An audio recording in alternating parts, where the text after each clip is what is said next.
with the opening statement for Annabeth Serbaugh.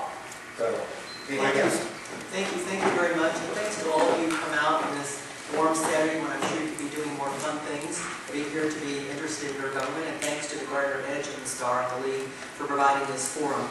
It's been my privilege to serve as the countywide elected chair, the very first one under the new Home Rule Charter. Each time I have run, I have said my first three priorities are fiscal accountability, fiscal accountability, and fiscal accountability. It's the people's government, and we should be accountable to you. My accomplishments in fiscal accountability are I pioneered an internal auditor who reports to the board, and in this past year saved us $18 million. We have achieved triple AAAs. That means we have 3 AAA bond ratings. Johnson County is one of 30 out of 3,000 in the entire country to have such an honor of 3 AAAs. The rating agencies cite our strong reserves, our low debt, our conservative budget policies and principles, and our conservative revenue estimates. The best government is government closest to the people. It has always been my goal to bring the government to the people and the people to the government. We must have an ongoing dialogue with our citizens if we are to govern. We created a Citizens Advisory Vision Committee in 1994, and it was very successful, and we are repeating that effort at the current time. That is to have citizens in our community help us look and plan to the future. I fought hard for government transparency. It's your government again, and you should be available to all records. All public records, budgets, agendas, virtually everything we do in county government is on the website available to you. We broadcast our meetings live, and they can be received later, viewed later on demand video if you're tired at night. Much has been said in this campaign about a full-time, part-time job. Being chairman of this county government is not a job. It's a commitment to the community, to build our community, to build the community for our future, and not just for today, but for our children's children. Thank you. Hey, John Toffaker, 2-minute opening statement. Thank you, Jim, and thank you for everyone that's here and those listening.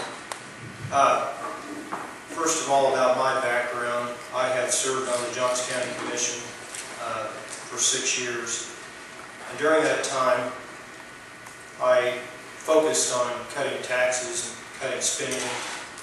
I made many motions and attempted many amendments to reduce the budget. Sometimes being the lone vote, sometimes not getting a second for my amendment. That's okay. Sometimes leadership requires a little bit of loneliness, and I'm okay with that. But now it's a new day in Johnson County. Now this is a new campaign. This is a new race. And it's time to put somebody in this position that will focus on cutting spending, looking at the detail of the budget, providing the leadership we need. We've seen a groundswell around this country and in this county of Tea Party people, people with Americans for Prosperity, the Heritage Foundation, Hope for America. These are the people that I am aligned with. These are the people that have the goals that I have. It is good to see this happening across the country, and now maybe people will take a closer look at their own government at the local level. It's the time, now is the time that I think we can get it done.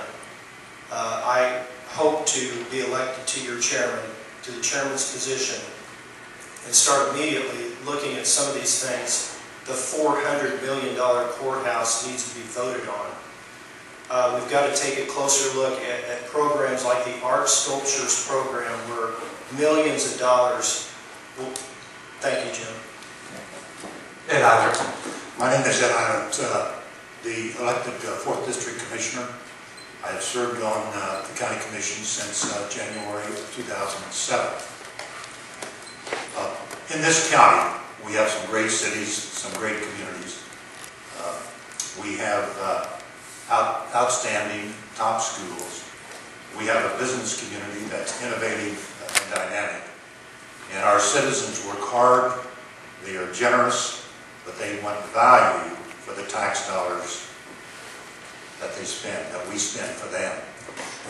My goals as your county chair will bring efficient government to Johnson County, effective leadership, and economic opportunity. My first priority will be to eliminate the structural deficit that our county manager says exists in our budget and financial forecasting process that he made the commission aware of in his budget message the 1st of June. That $68.5 million gap, according to the county manager, that needs to be filled. My second priority will be to use my experience in economic development and bringing thousands of jobs to Johnson County, to act as a convener or coordinator of our cities and local economic development groups to maximize the taxpayers' investment in the Johnson County Research Triangle. I appreciate your being here today. I appreciate your support and your vote. Hey, John Segal, your opening statement. Okay, my name is John Segal. Campaign website is johnsegal.org. I have been a resident of Johnson County since I was 5 years old. I'm 44 now. I am employed at Servant Corporation, where I've been since 1990, and I serve as a senior situation manager there. My past service to the community, elected-wise, is on the Shawnee City Council, where I served for 3 terms, and I also served a term of 4 years on the County Commission. The chairman's job is not all-powerful. It's elected at large, but each commissioner, including the chair, has 1 vote on the commission. So I recognize that the success of the county commission, or the success of our county government, lies in the strength, drawing on the strengths of all of us, and the 4-vote majority, or however many votes make up the majority when the decision is made. And so, the success of the county really relies on the chair being able to bring and lead the county commission to majorities that support moving forward in a positive direction. I'm running for chair because I recognize that the way we've been doing business in Johnson County isn't going to be sustainable into the future. And I also recognize that that's not something that the county itself is going to be able to solve. The county commission chair is going to have to bring the community together in a real meaningful way, not to create reports that are never acted on, but in a way that really allows us to maximize the almost $2 billion that all of our local governments collect for the good of the community. And that means we're going to have to change the silo and the bureaucratic mentality that operates within the community. We're going to have to look at the taxpayer as all of us serving the same taxpayer instead of each entity having its own piece of the pie. So what I will do as chair is work to bring the community together, and I did that while I served on the commission. Thank you.